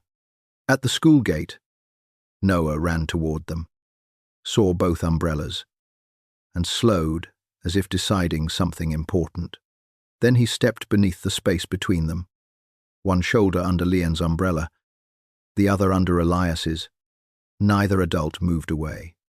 The Wen family did not forgive Elias for changing. Helena Wen visited once, unannounced, in the private lounge of the apartment building. Leanne came down because avoiding her would have granted her too much power. She wore ivory gloves and a mourning black coat despite the mild weather, as if dressed for the funeral of her influence. "You could have asked for a great deal more," she said. Leanne sat across from her. "I didn't want your money." "No," Helena replied. "That is what makes you inconvenient." For the first time. Leanne almost understood her. Not forgave. Not excused. Helena had survived a family system by becoming its sharpest instrument, then mistook sharpness for virtue. She looked at Leanne and saw not a seducer, not a social climber, but something worse, proof that Elias might choose tenderness over inheritance and still remain alive. "I won't keep Noah from knowing where he comes from," Leanne said, "but he will not be raised as a possession." Helena's gaze cooled. "And Elias allows this." Leanne smiled faintly. "Elias is learning the difference between allowing and respecting." The old woman had no answer to that. When she left, Elias was waiting in the corridor. Leanne knew immediately he had come in case the meeting became cruel, and had stayed outside because entering unasked would have been another form of control. That restraint, small and almost invisible, moved something in him more deeply than any declaration could have. "She won't stop," Elias said. "I know. I can make sure she never approaches you again." Leanne looked at him. Elias paused, then corrected himself. "I can ask what you want done." The correction was awkward, earnest, painfully late. Leanne lowered his eyes before Elias could see the warmth threatening to rise there. "Do nothing for now," he said. "Noah deserves a chance to know people before deciding whether to keep them." "And me?" The question escaped him too quietly. Leanne looked back. Elias's face had not changed much to strangers, but Leanne had become fluent again in the language of his restraint. He saw the fear beneath the stillness, the hope he tried not to show because hope could become a demand if handled selfishly. "You're already being decided," Leanne said. Elias accepted that as if it were more than he deserved. Spring returned with wet streets and pale blossoms along the river. By then, Noah called Elias Dad without testing the word first. Sometimes he used it casually, while asking for a pencil or complaining about vegetables. Each time, Elias answered with the same steadiness, though Leanne once caught him standing alone in the kitchen afterward, one hand braced against the counter, head bowed as if the ordinary syllable had undone him. Leanne did not comfort him then. Some grief had to be carried by the person who created it. But one evening, after Noah fell asleep over homework and Elias carefully lifted him to the sofa, Leanne brought 2 cups of tea to the balcony. The city below was quieter than usual, softened by mist. Elias accepted the cup, their fingers brushing only because neither withdrew quickly enough. "I don't hate you every day anymore," Leanne said. Elias looked down at the tea. "That sounds like mercy." "It isn't." Leanne leaned against the railing. "It's exhaustion. Hate takes too much from a life I worked hard to keep." Elias nodded. "Then don't give me any more of it." The answer was not clever, not defensive, not pleading. Leanne looked at him for a long time. He had once wanted Elias to suffer enough to balance the years. Now he understood there was no balance. Pain did not become meaningful because another person carried a matching wound. The past remained. The rain remained. The child remained. What changed was the direction they walked afterward. On the anniversary of the night, Leanne left. Rain came before dusk. Leanne knew Elias remembered. Neither mentioned it during dinner. Noah built a crooked tower from wooden blocks on the living room rug, then fell asleep halfway through a story, one hand still resting against Elias's sleeve. After carrying him to bed, Elias returned to the living room and stood near the window where rain traced the glass in silver lines. When Leanne entered, Elias turned. There was a small box in his hand. Leanne stopped breathing for 1 second. then hated that his body still remembered old symbols before his mind could defend itself. Elias did not step closer. He opened the box and placed it on the table between them. Inside lay the white gold ring, not polished new, not replaced. The same ring Lian had left on marble 5 years ago. I kept it. Elias said. Lian looked at the ring, then at him. Why? Because I told myself evidence should be preserved. Elias's mouth moved faintly, without humor. Later, because I couldn't let myself forget what I had made you return. Rain tapped against the window. I'm not asking you to wear it, Elias said. I'm not asking for a title, or a promise, or a return to what we were. We can't return. His voice lowered. I only wanted to give it back without taking anything with it. Lian's eyes burned. Once, this ring had been protection disguised as possession. Then it had become proof of abandonment. Now it sat between them as a question neither law nor blood could answer. Lian reached out. He did not take the ring. Instead, he took Elias's hand. Elias went utterly still. His fingers were warm. The scar near his thumb, rough where glass had cut him in the hotel corridor. Lian touched that scar lightly, remembering Noah's first question to him. Your hand is bleeding. So much had begun there. Not forgiveness, but recognition. Blood calling to blood. Wounds answering wounds. I don't know what we become. Lian said. Elias's fingers closed carefully around his, not holding too tightly. Then we learn slowly. Outside, rain softened the city until every light looked blurred and forgiving.